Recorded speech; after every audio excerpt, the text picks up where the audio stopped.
Greetings, my dear family and friends, and welcome also to everyone who's joining us for the first time. My name is Father Mituli Lanelemoyo from the Catholic Diocese of Gweru. I bring to you a series that is meant to help parents and guardians to reflect on themselves, particularly how they are raising their children.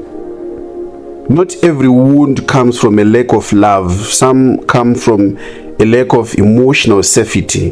Many parents are doing their best to raise their children, but without realizing that sometimes their irritation, their pressure, and their unhealed pain are shaping how their children see themselves. This series is an invitation to pause, to reflect, and to grow so that our children do not have to recover from the homes we raise them. We want to guide our parents to understand that they also ought to look at themselves so that they see whether or not they are in a good path.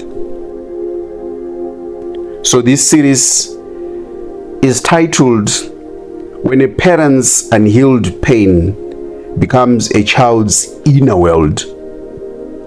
We're going to have 7 talks unless we decide to expand them, but initially there are 7. Like I said, many parents do not intend to wound their children. They love them. They provide for them. They want them to do well.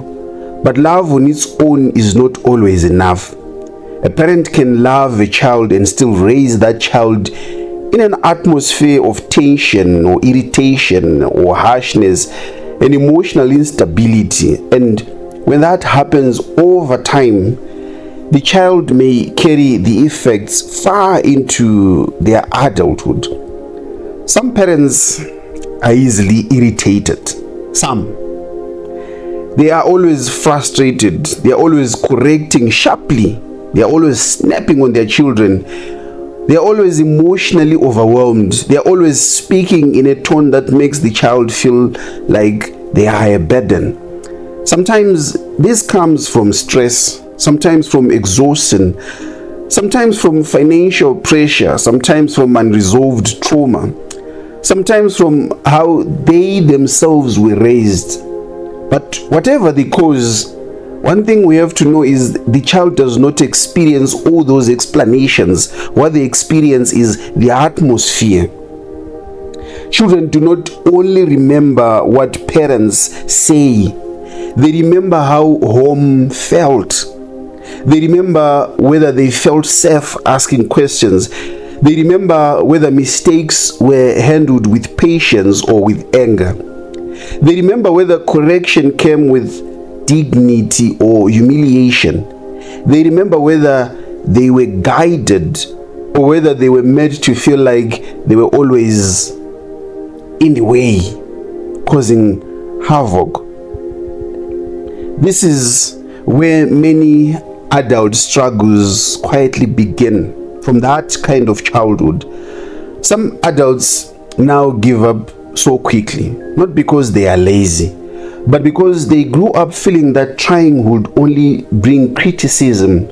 Some delay everything, not because they do not care, but because responsibility became tied to stress and emotional danger.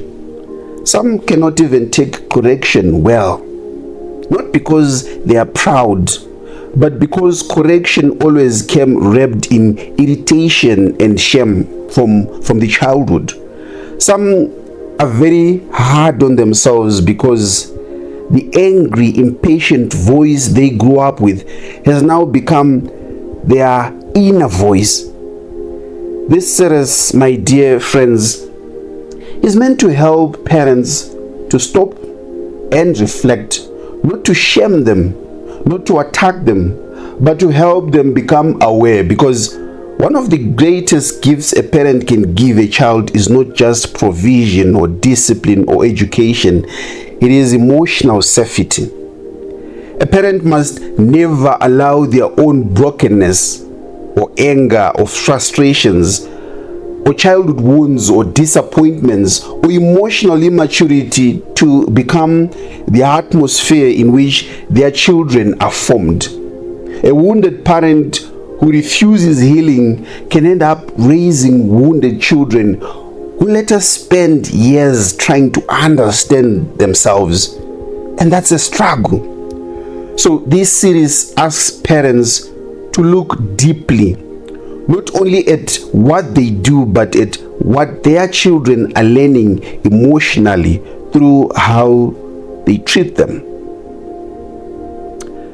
Our first reflection, or our first talk, is titled, Children Do Not Grow Well in an Atmosphere of Constant Irritation.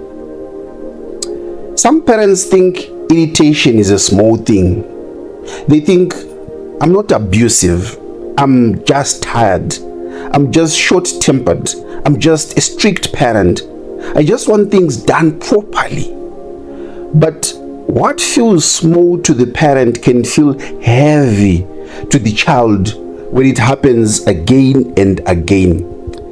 A child who grows up under constant irritation begins to live carefully. They start watching the tone, facial expressions, even footsteps, and the mood. They learn that home can change in a moment. They learn that even small mistakes can produce a sharp correction, a sharp reaction. They become tense, they become cautious and emotionally unsure. They may not say it, but inwardly they begin to live on alert. And should anyone observe how these children behave, you'd notice that each time when a parent stands up abruptly, the child tenses because they're not so sure whether they are the target or something else is. Some children are even afraid of the footsteps of their parents, as we've indicated just shortly. When the parent just arrives home, the mood of the child changes because they don't know what to expect. They know something is coming, but what it is this time they don't know. This is one of the most damaging things for a child's emotional development, when home is not physically dangerous but emotionally unpredictable. The child does not relax in growth. The child adapts to survival instead of using energy to explore, to learn, to ask, to enjoy and to develop. They use energy to avoid the setting of irritation. In a parent, the very person who should provide an emotionally safe home. Parents need to understand that children are not just listening to words, they are absorbing the emotional climate of the home. A parent who's always sighing and snapping and raising their voice, dismissing questions or reacting harshly, may think they are just dealing with everyday stress. This is the life I'm living. No, the child is learning something much deeper. And what's that thing? That my presence easily causes frustration. So I must be careful. I must not do too much wrong. I must not just do too much. So the child limits their growth because they are trimming their territory and their exploration. And this is how insecurity begins. A secure child is not a child who never gets corrected. A secure child is one who knows correction does not cancel love. One who knows mistakes do not make them a burden. And home is still safe even when they get things wrong. Parents, you must guard this safely. A child breaks a teacup or a water glass. They curse themselves, awaiting to be decimated by the parent. But in a safe home, a child would know, okay, I've broken a glass. Yes, I will be reprimanded, but I can still smile and I can still laugh and I can still get along with my parent. But for some children, they know that for a long period of time, they may not even be allowed to have tea. Or they will be told that from today on, you're going to be using a plastic cup. They're going to be rebuked. Parents, you must understand that there has to be a balance of correction and imprisoning your child. Guard carefully against this. Many adults who now struggle with anxiety and people pleasing and fear of mistakes or difficulty expressing themselves did not begin that way. They learned it in homes where irritation was normalized. Parents must therefore ask themselves hard but necessary questions. Does my child feel safe around me, or merely managed by me? Does my correction teach or only release my frustration? When my child sees my face, do they feel warm or tense? These questions really matter, because children can grow up in the same house where they are loved and yet still emotionally unsafe and emotionally disconnected. Our second talk is based on a statement that is usually echoed by some parents. You are doing it wrong. You are doing it wrong. That's not how it's done. You're doing it wrong. So our theme is when you are doing it wrong becomes a child's belief about themselves. Many parents love to correct instantly, but they do not realize what their child is hearing beneath the correction. When a child is trying to help or trying to learn something or trying to participate, and the parent quickly responds with, no, not like that, stop it, what's wrong with you, leave it, no, move away, go away, you're too slow, just let me do it. The parent may think they are only correcting the task, but the child may begin to feel that they themselves are the problem. This is where many children stop trying. Parents sometimes complain later that their children lack initiative and confidence or independence, but sometimes the child did not naturally lack these things. Sometimes they slowly lost them. They learned that effort leads to criticism, that involvement leads to frustration, and that trying is risky, because it often ends up with a parent taking over anyway and doing it by themselves. A child needs room to try badly before they can do it well. That is how growth works. That is how confidence forms. But when a parent is impatient with the learning process, the child begins to associate effort with embarrassment. Then later, as an adult, they may avoid beginning things even when they know exactly what to do. They won't do. This is why some adults appear to self-sabotage. They quit too early. They restart repeatedly. They even choose to delay finishing a task. They avoid being seen. Beneath it all is often an old emotional lesson. When I try, I get criticized. When I get criticized, I feel small. So, better not to expose myself too much. So they stop doing things. Parents must understand this clearly. The child is not only learning how to wash dishes or clean a room or answer questions or complete a task. The child is learning what it feels like to attempt something in the presence of another person. I hope you get this part. When a child is doing a task, they are not just focused on the task. Part of their brain is also focused on the presence of another person who is watching them doing a task. And whatever comment of that person matters most for this child. If the parent makes that space tense, the child may carry fear into school, into work, into relationships, even in life in general. A wise parent corrects without crushing. A wise parent teaches without humiliating. A wise parent allows room for slowness, for clumsiness, and mistakes. Because the goal is not simply to get the task done. The goal is also to build a human being who is not afraid to try things. Parents should remember this. A child who is always interrupted in frustration may eventually become an adult who gives up before anyone else has the chance to criticize them, because they are avoiding that part when criticism comes. Our third reflection is themed: a child who is always under pressure may grow into an adult who delays everything. A child who is always under pressure may grow into an adult who delays everything.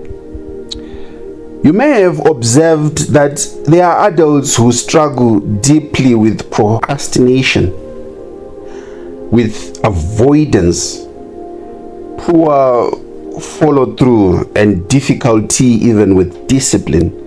Many people judge them quickly. They call them lazy, unserious, careless, or even unmotivated. But in some cases, the problem began much earlier before all this. It began when responsibility was introduced to them through pressure instead of guidance. If every task in childhood came with shouting and impatience, or threats and frustration, or emotional tension, then the child did not simply learn responsibility. The child learned that tasks are stressful. Expectations are dangerous. Duty is heavy. Being asked to do something is not neutral, it is loaded. There is always a catch. So, as the child grows, even simple responsibilities begin to feel emotionally exhausting. They delay, not always because they do not want to do the task, but because the task awakens old tension. They avoid because action feels connected to pressure and possible criticism. They struggle also with discipline, not because they reject order, but because order was introduced to them through stress rather than safety. So sometimes when you observe someone who's always late, who's never punctual at all, it's not necessarily that they're not conscious or cautious. Something happened. But now it is another level. Our focus is on children. This is an important warning for parents. A child should not experience every instruction as emotional pressure. Of course, children need discipline. They do. They must learn responsibility. But responsibility taught through constant irritation does not build healthy discipline. It often builds inner resistance and anxiety and resentment. The parent may say, "Why are you lazy?" Not seeing that the child's body has always learned to tighten around tasks. The parent may say, "Why do I always have to remind you?" Not understanding that reminders in that home have become associated with fear instead of a good structure. Later in life, this child may struggle to meet deadlines or manage routines or stay consistent. And because the roots are hidden, they may hurt themselves for it. They may think they are weak, when in truth, they were trained under emotional pressure instead of healthy formation. Parents need to know that discipline grows best where there is steadiness. A child learns responsibility not only by being told what to do, but by being led in a way that does not crush their spirit. Calm repetition is more powerful than irritated control. So steady training is better than those emotional explosions. A parent must therefore be careful not to turn every instruction into a storm, because one day the child may become an adult who wants to do better but freezes before even simple tasks, not knowing that the heaviness began long ago in that childhood. Our fourth reflection: if correction always comes with anger, the child may grow up unable to receive feedback. One of the things parents must teach children is how to receive correction.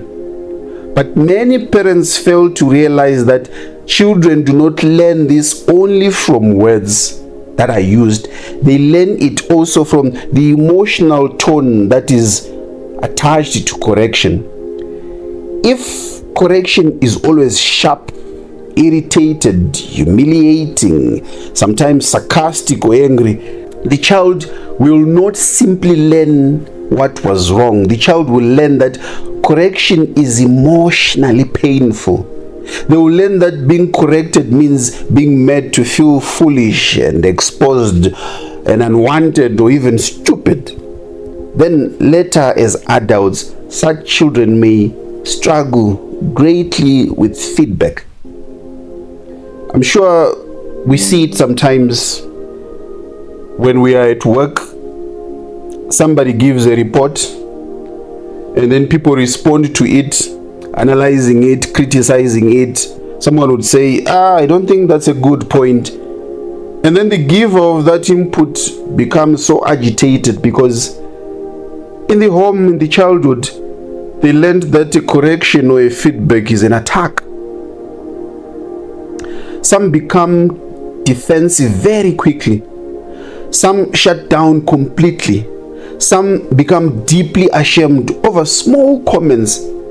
Some over-explain themselves. It's a defensive mechanism. Some react as though a simple suggestion is an attack on their whole person. People around them may say they are too sensitive or too proud. But often, what is happening is that correction is touching an old wound. This is where parents must be careful again. A child should never grow up believing that correction means rejection. A child should learn that being corrected does not mean being despised. They should learn that mistakes can be addressed without their dignity being wounded. If this is not taught well, adult life becomes difficult. Marriage becomes hard because every complaint feels like contempt. Work becomes hard because supervision feels humiliating. Friendship becomes hard because advice feels insulting. Parents, therefore, need to ask themselves, when I correct my child, am I helping them improve, or am I mainly unloading my own frustration? Do I correct to build or to overpower? Does my child leave correction with understanding or with shame? A mature parent knows how to separate a child's behavior from the child's worth. The behavior may need to be corrected firmly, but the child must still feel safe, feel seen, feel respected, and feel loved. Many adults today are not refusing feedback because they hate growth. They are reacting to the memory of being corrected without gentleness. Parents must not create that wound in the first place. And that's why we are giving this reflection to you as you take care of your children now.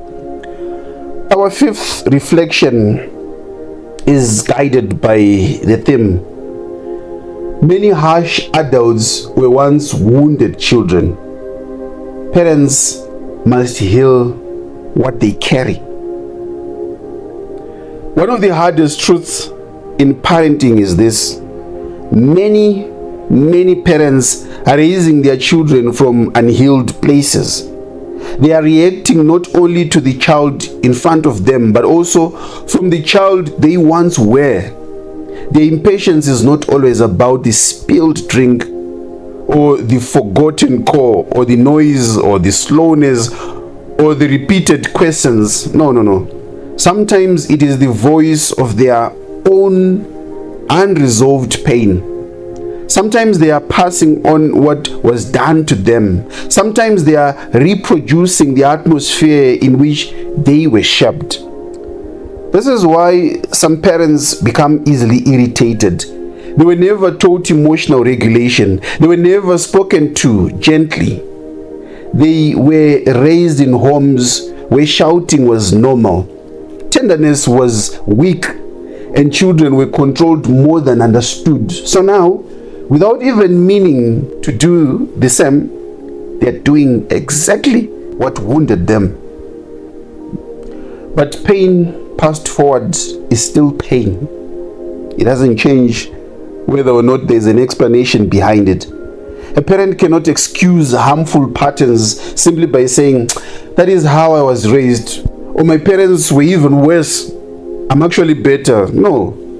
That may explain the pattern, but it does not make it safe for the child. It does not take away the infliction of pain. In fact, this is where responsibility becomes even more urgent.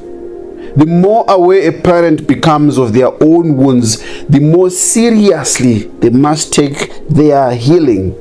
Because children should not have to carry the emotional burdens their parents never dealt with. If a parent has unresolved anger, they must face it. If they are easily triggered, they must take responsibility for that. If they were humiliated as children and now become harsh with their own children, they must stop and reflect. If they feel constantly overwhelmed, they must seek help.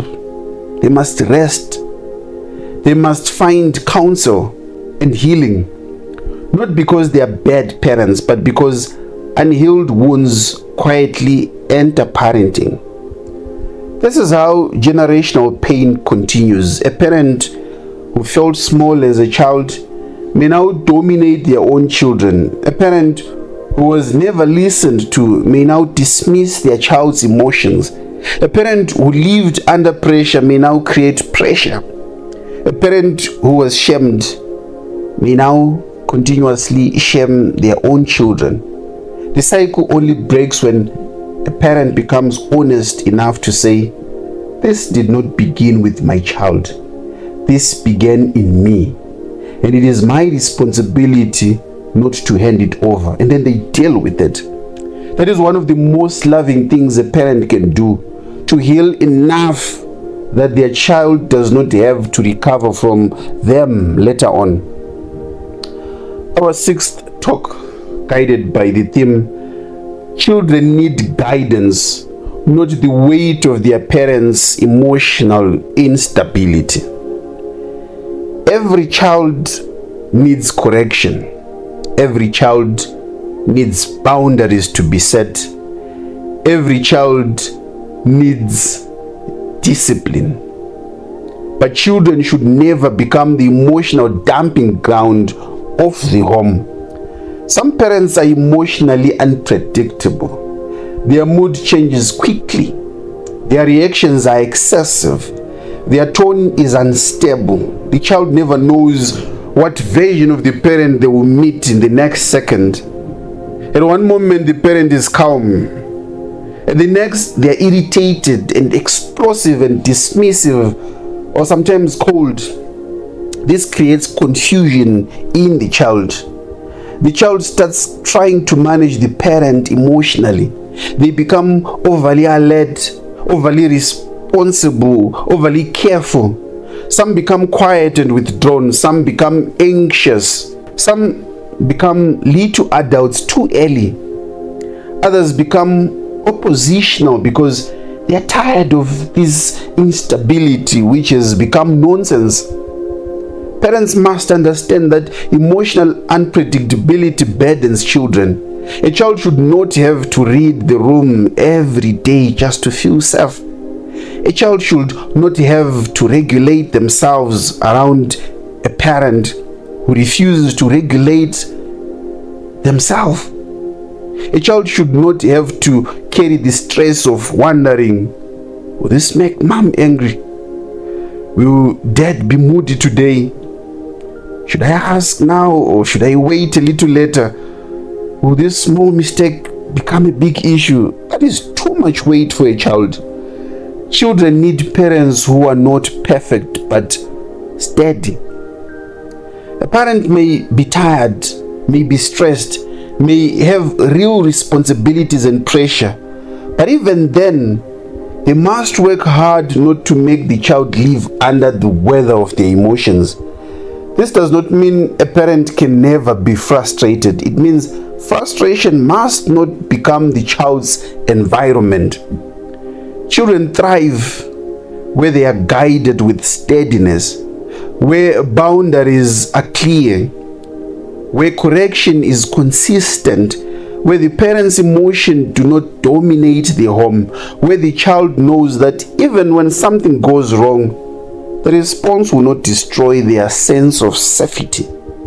Some adults today struggle with anxiety and hypervigilance and people-pleasing mannerisms and fear of conflict because they grew up managing the emotional climate of the home. Parents must not place children in that role. It burdens them.